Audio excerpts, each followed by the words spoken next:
Peace. So guys, paano ba ka-safe yung mga electric pan natin kung may thermal fuse? Ito. Okay? So, yung electric pan natin ay 100% safe siya kapag mayroon tayong thermal fuse yung electric pan natin. Okay? Tingnan natin itong isang short demo guys. So, halimbawa ito yung electric pan natin, itong LED light. Halimbawa, itong LED light, ito yung electric pan natin. Tapos, ito yung fuse natin. Ito yung fuse ng electric pan. Lagay natin dito. Yan. So, umilaw siya guys. Ibig sabihin, nag-work na itong thermal fuse. Pinaikot na niya yung pan natin, ng electric pan. Halimbawa, ito yung electric pan natin. Ayan, nakapunction na siya, umikot na siya. Tapos, ito yung thermal fuse niya sa loob. Okay? So, gaano ba ka-safe yung electric pan natin kapag may thermal fuse? Ganito lang yan guys. So, pag itong thermal fuse ay nakasense na siya ng init ng motor, so na-sense niya yung init ng motor na sobra-sobra na yung init sa desired na init na dapat lang sana sa kanya. So, ang mangyayari guys ay magka-cut off itong thermal fuse at mawawala ng power ang ating electric pan. Katulad nito guys, tingnan guys, ito gamitan natin siya na ito guys, posporo. So, ito ay paiinitin natin. Tingnan natin kung magka-cut off ba siya, mamamatay ba ang electric pan. Okay? So, ito guys, tingnan guys, oh. Ito guys, tingnan guys.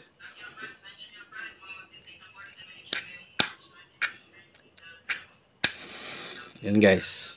Ito guys, oh. Tingnan guys. Yan. Lapit. Ayun, nag-cut off na siya guys. So, nag-cut off na siya. Ibig sabihin, yung thermal fuse ay wala ng continuity. Okay? So, ibig sabihin, ang fuse ay open na. Ayan guys, oh. So, ayan na yung gamit niya. So, ito na yung gamit niya. Yun na yung gamit niya ng thermal fuse. So, nagka-cut off siya.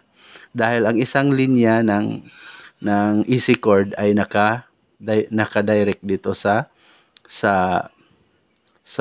thermal fuse.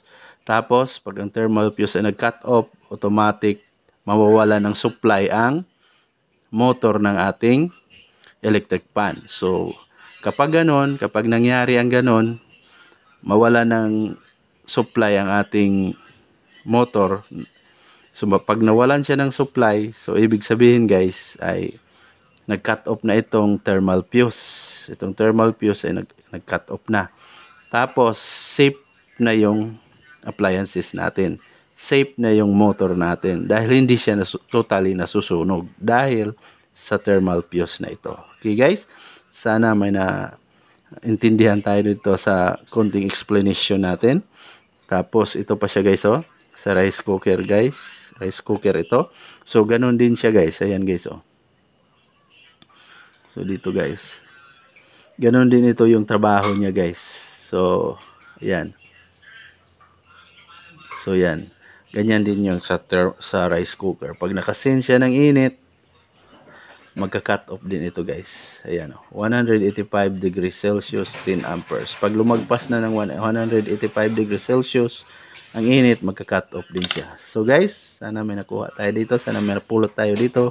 Kahit konting kaalaman lang sa vlog na ito. So guys, maraming salamat sa panonood. See you sa next vlog. Maraming salamat. God bless sa inyo. Sana may naintindihan tayo dito sa konting video natin. Maraming salamat. Peace!